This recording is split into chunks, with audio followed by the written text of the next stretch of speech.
കേരളത്തിൽ LDF-നും സർക്കാരിനും ഒരു തരത്തിലുള്ള സംശയവുമില്ലാത്ത ശക്തമായ നിലപാട്.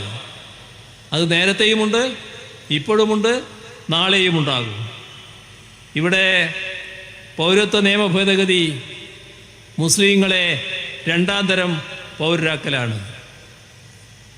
ഹിന്ദു രാഷ്ട്രവാദം, അതാണ് RSSന്റെ സമീപനം. അതിന്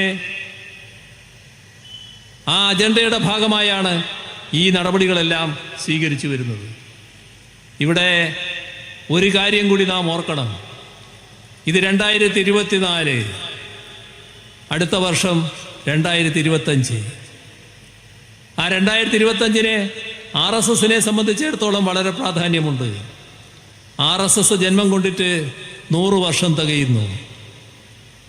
RSS ജനിച്ച് 100 വർഷം തികയുമ്പോൾ തങ്ങളുടെ കടുത്ത വർഗീയ ലക്ഷ്യം നേടിയെടുക്കണം എന്നാണ് അവരുദ്ദേശിക്കുന്നത്. അതിനുള്ള നടപടികളുമായാണ് അവർ നീങ്ങിക്കൊണ്ടിരിക്കുന്നത് എന്നത് നാം കാണേണ്ടതായിട്ടുണ്ട്. ആ അജണ്ടയുടെ ഭാഗമായാണ് ഈ നടപടികൾ എന്നത് നാം കാണണം.